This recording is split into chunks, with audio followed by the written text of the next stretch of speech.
Greetings everyone, my name is Thato Khaole, soon to be 23 years old, and I have currently finished my honours degree in finance at the University of the Witwatersrand. I have been in Mondeor since I was 4 years old. I've been involved with the church since I was 11 years old, and I have been in youth ministry for the past 5 years. Nestled in a valley just 15 minutes away from Johannesburg city centre and 10 minutes away from Soweto is the lovely suburb of Mondeor.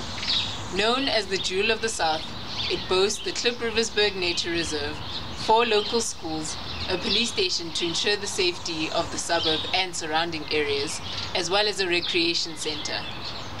Just a stone's throw away from shopping malls such as Southgate and the Glen, it has something for everyone. We are here with Mrs Eileen Zipp. Now, she is lovingly known to us here at Mondeor as Auntie Eileen, but she'll tell you a little bit more about herself later on. She has been a member of Mondeor Methodist for the past 45 years and is a wealth of knowledge on where Mondeor has come from and where it is going to. So welcome, Auntie Eileen. Thank you very much. If you'd like to be here. It's a pleasure to have you. If you'd like to tell us a little bit about yourself. I was born in the south, and then after my husband and I were married, we went to Zambia for 16 years and came back here, and then so followed the 45 years. And I've always been just a very loyal member, and so happy to have the privilege, because it's been a very vibrant church, and spiritually and socially and as a really loving family. So it's just so nice to walk along with people like that and to learn of the Lord and to be to gain this knowledge all the time, because we can't have enough. Agreed. So if you'd be so kind as to tell us a little bit about Mondeor's history, when it was founded, who founded it, a little bit about the ministers that have come and gone while you've been here. I wish I knew a lot about Mondeor's history. I'm trying to think of who I could ask, right from the beginning. But at least when we came here, they still had sand roads and no lights, no electric lights in the streets. And so it was a very lovely little village, which it still is. And of course this church, when was the foundation day? 1961. Yes, well, I was here then. No, I wasn't. I came in 69, sorry. And Sister Constance Oosthuizen was the most wonderful minister. She used to be walking at 2 o'clock in the morning to visit somebody or do something with the superintendent of our Sunday school. She hardly slept, but she was really lovely. And then of course she was sent down to Natal in 1975, and then we had all these different ministers coming until now. Would you like to maybe just run through the ministers that you remember? Yes. After Sister Constance, we had Mark Stevenson for 1 year, and then the Reverend Ivan Peden. He stayed from, about 5 years, I think. And then we had, after him, David Spence, who also was here about 4 or 5 years. And then Peter Botha till 1992. I should have written the years out for you, actually. Sorry. That's okay. And then after Peter Botha, Brian Oosthuizen, who was here for 13 years. And after him, Cecil Rhodes, who was here barely 18 months. And then we had the Reverend Pumla Matushelwa. Matuselo. Yeah. And she was here for 5 years. And now we have the Reverend Maro Malefi, who's been here just about 2 years. Yeah. Well, thank you so much for that. Yeah. If you could just tell us a little bit about your involvement in the church. My involvement. I was very much in the Sunday school. That was my calling. And so I was in the Sunday school from 1969 till 1986. But in that time too, I was a prayer person, and so we had prayer groups, and we had many cell groups, Bible study, and we had soup kitchen, and there was of course a guild here, the youth, and various offshoots from there. And yes, we were very busy. This was our second home, or most spiritually first home. So that is the brief history.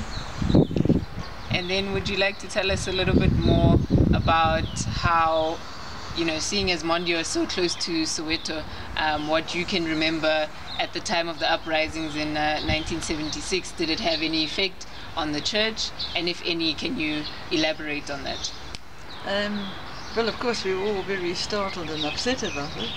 And in my home personally, I had a nursing sister from Soweto who used to come in daily for my father-in-law. So she told us all that was going on, and her remarks were that the children wouldn't listen to their parents at all. Well, that was the youth coming up, and yes, we were very upset and could only come here, which is the highest thing, is in prayer, isn't it so? And I don't know what else was involved in that. So it was more of just a spiritual sending up prayers for the situation going on there. Mondeor is a lovely suburb in that it has many churches and tennis facilities and soccer facilities and scouts and cubs facilities, and so of course there was a big congregation too here. And we moved along, as I say, I moved along much in the Sunday school, where we had very many happy times, and very happy learning times, of course. And then this hall was built.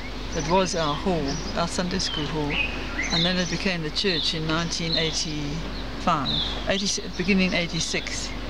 And after that they built the big hall at the back, which before that was a parking ground, and of course we went on from there. The Sunday school spread out from there to the present church, to this first church, and the hall. And at one time we were so overloaded with children that we went for 6 years actually. We went to the high school here and had our Sunday school there. But then that led to sort of not becoming part of what was here. So back we came. And so yes, the people change residences, don't they? The young ones get married and live somewhere else. And so the various families change. Where do you see the Methodist Church in the next few years? I think they've all come together well. I do think there should be more weekly fellowship, but I don't know where the people are here in coming to the church in the week and participating in what is going on. There are still some things that do go on, but of course in the last 2 years, 1 year I was ill, and this year I've been in Australia for the most recent movements. I do keep up with, because I'm in the spirituality group, and we have retreats here once a quarter. And I think that Mora Malefi has called for class groups, which is most essential, and I just pray that the people will respond, but because then they get to know each other, and also they are built up in fellowship and learning. And so I think that is the most important thing now in the church, because they need to be built up a lot. This lady was our minister when I first came, and she was fantastic. She used to work day and night. It's Sister Constance. Yes, that's it. Yeah. And then we had a Sunday school of nearly 400 children, and she had such a discipline. It was such a pleasure to be in her Sunday school. And that was the superintendent minister at the time. The hall right now, when was that built? It was built, well, it was finished in 1992. 92. Wow, that's incredible. Yeah. So this one was 61. But prior to this building, the church was, Mondeor Methodist Church was still around. They used to meet in, you know, which is the office now. They used to meet there at first, and then they built this church. And as I say, the Sunday school started in the log cabin, and the site for that was at the tennis school now, you know. We need retreats now, you know. Personally, you've never been to a retreat organized by the church. Organized by the church, no. And as a leader, you say it's been neglected. It's been neglected. You should come to ours on once a quarter. Very beautiful. Try it. I have also not attended. It's always come up at a, you know, always when in an awkward time. Saturday. It's the 29th of November this time, Advent. Oh yes, but later on the children are having the children from the nursery school, I think that graduation party or something. On that 29th. Yes, I'm sure it's different times though. We go to the chorus centre. Oh yes, yeah. I think I should make that. Tea, it would be good, eh? Maybe let's post it up on the wave page. That usually does. Okay, on the bulletin. Yes, no, the youth have a page on Facebook, so we'll put that up. Mondeor Methodist is so blessed with an abundance of buildings for their congregation. We'll be going through a few of them with you. First of which is Carmel Corner. Now, Carmel Corner was originally the building where the congregation would meet on Sundays, but now it has been converted into the church office. Let's go have a look. And this is Carmel Corner, the church office.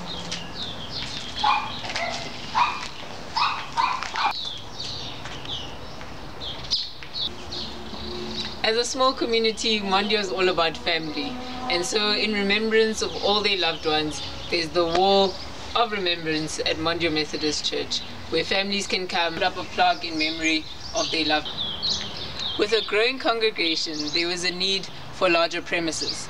And thus, in 1961, Sister Constance laid down the foundation for this building, which was used as the church, but is now the youth center. I'm standing in front of the vestry doors here at Mondeor Methodist Church.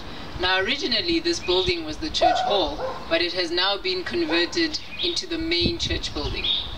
As mentioned, this leads to the vestry, but if we move along, it was later on established that another entrance would be more convenient, and so there's the addition of what is used now as the main entrance to the church building. The original entrance were the doors on the other side of the building, which are now the entrance to the vestry. And these doors are the additional entrance that was added to this building. If you look a little bit closely, you can actually see the bricks that were added in.